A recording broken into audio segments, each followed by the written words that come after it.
কি বলছে দেখো, which one of the crop given below is not kharif crop. আচ্ছা, রবি এবং খারিফ এই দুটো সম্পর্কে কিন্তু আমি তোমাদেরকে খুব ভালো করে কিন্তু এক্সপ্লেন করেছি। কারোর কি মনে আছে? বলো দেখি, কারো যদি মনে থাকে রবি এবং খারিফের নিয়ে।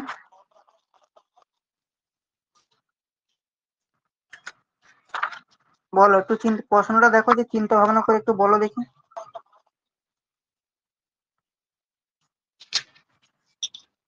চলো বলে দিই। খারিফ ক্রপ বলতে আমি কি বলেছিলাম, অনেকগুলো পয়েন্ট বুঝিয়ে দিয়েছিলাম। দেখো, খারিফ ক্রপ শর্টে লিখছি, আর একদিকে লিখছি ধরো রবি ক্রপ। ঠিক আছে, তো খারিফ ক্রপের ক্ষেত্রে আমি কি বলেছিলাম, সোয়িং কত হয়, 1 এপ্রিল বলেছিলাম, এবং হারভেস্টিং কত হয়, হারভেস্টিং বলো 30শে সেপ্টেম্বর, তাই তো। এই যে খারিফ ক্রপ, সেটাকে আমরা কি বলি, মনসুন ক্রপ বলা হয়, সামার ক্রপ বলা হয়, বা রেনি সিজন বলা হয়।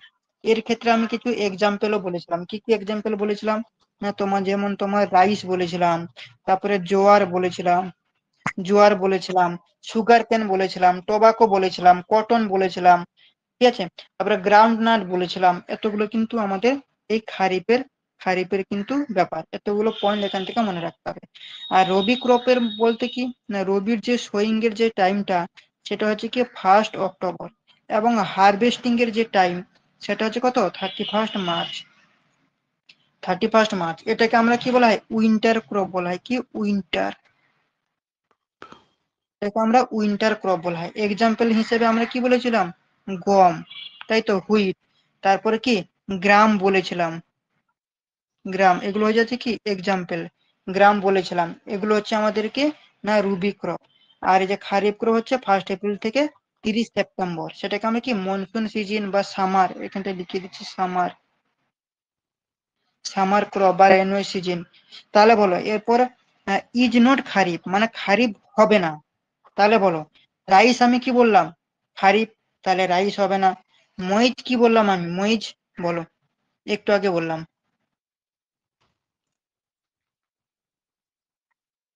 খারিফ ক্রপ, তাই তো। মরিচ খারিফ ক্রপ বললাম, হ্যাঁ তাহলে স্যার, মরিচও খারিফ। হবে না।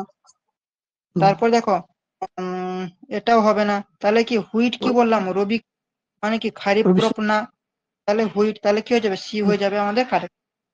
দেখো ভাই, একটা প্রশ্ন দেখো, শুধু খারিফ ক্রপ ছিল, কত সারাউন্ডিং থেকে কতগুলো পড়লাম, সোয়িং এর টাইম জানলাম, হারভেস্টিং জানলাম, কোন সিজনে হয় জানলাম, এবং এক্সাম্পল জানলাম। এইভাবে যদি পড়াশোনা যদি না করা হয়, তাহলে কিন্তু চাকরি পাওয়া প্রচুর মুশকিল। এবং এখান থেকে এটাও জানতে হবে আমাদের, পেরিনিয়াল ক্রপ জিনিসটা কি, পেরিনিয়াল ক্রপের উদাহরণ কি হবে। পেরিনিয়াল ক্রপের উদাহরণ হয়ে যাচ্ছে তোমার, এটা বলেছিলাম, পেরিনিয়াল ক্রপের ক্ষেত্রে কি হয়, বেস পিরিয়ডটা সবসময় বেশি হয়, কত, 300 ডেজ থেকে বেশি হয়।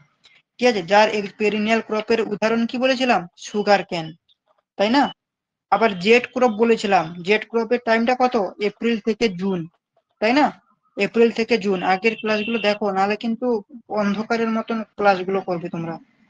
ঠিক আছে, জেট ক্রপের উদাহরণ হিসেবে যেটা হচ্ছে ভেজিটেবল, ঠিক আছে, ভেজিটেবল জাতীয় যেগুলো হয়, কুকুম্বর, ওয়াটারমেলন মানে তরমুজ, এগুলো হয়ে যাচ্ছে আমাদের কি জেট ক্রপ।